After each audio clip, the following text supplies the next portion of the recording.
And you can see the eyes there looking at us. You can hear me talking in the background there.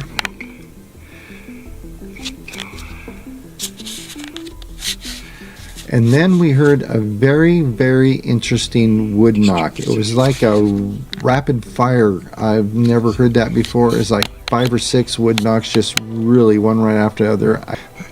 The deer looked back at it, and then it looked back at us. And then after a few seconds, it looked back at where the wood knock came from. And there it goes, it turns its head back, and it was looking back at where the wood knock came from. And it was kind of interesting to me that it kind of focused on that from then on. It didn't really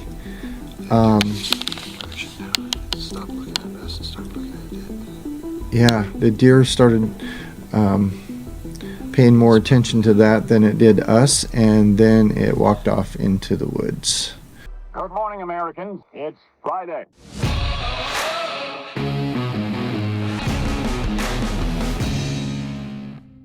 Hello, Bigfoot enthusiasts. Scott here from Squatch America, and today we're going to do a 5-year-long trek to figure out a Bigfoot audio recording we took in the Blue Mountains in Mount Emily 5 years ago, but we got some new information about it. It was exciting to hear, and we're going to share that with you right now, but here's the original recording. So Pete and I did stay in the area quite a while after we saw that deer and heard those wood knocks. We did some whoops and some more tree knocks and really didn't get any answers. So we stayed out until it was pretty close to 10 o'clock at night before we decided to start driving out of the mountains. It was about a 2-hour drive to get home because we both had to work the next day. But we did leave an audio recorder out all night long. And other than wind blowing and planes flying over, we did catch one thing that was very, very interesting. Here it is for you right now.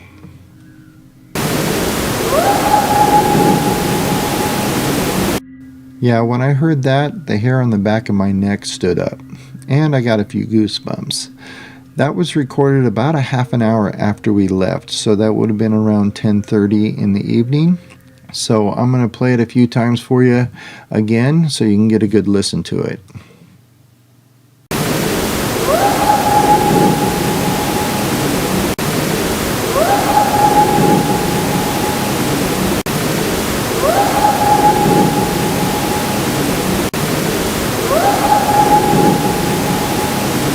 So having worked in this world of academia and science for a few years, I've discovered that discoveries take time.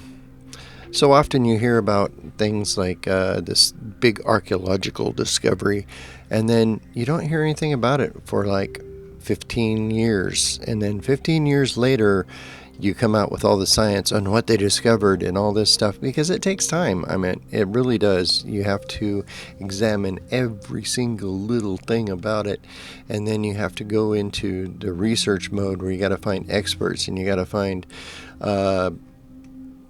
case studies and all this other stuff, and try to figure out what all this means.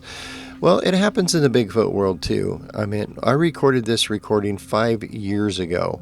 And, I've played it at conferences and things, and people tell me it's a coyote, people tell me it's a Bigfoot, people tell me a lot of things.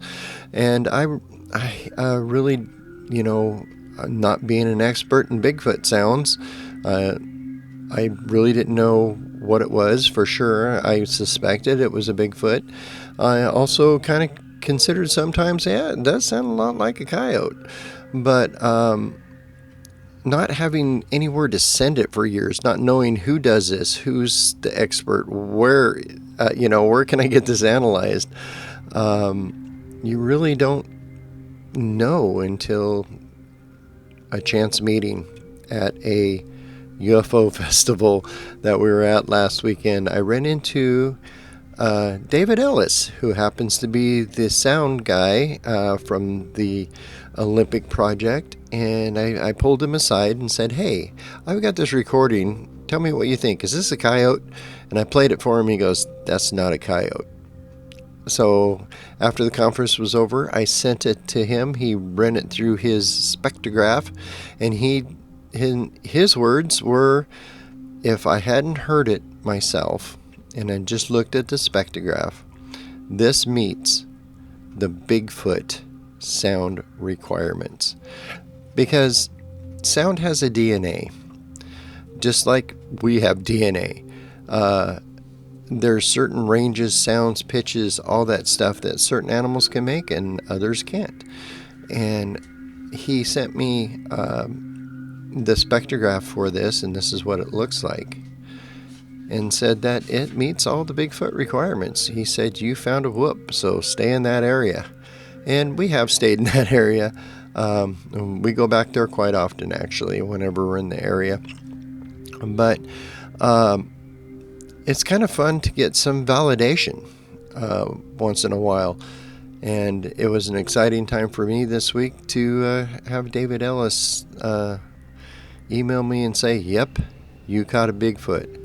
So here's our Bigfoot Mount Emily whoop one more time, just for your listening pleasure and having known that it's been analyzed now 5 years later, and we do believe it's a Bigfoot.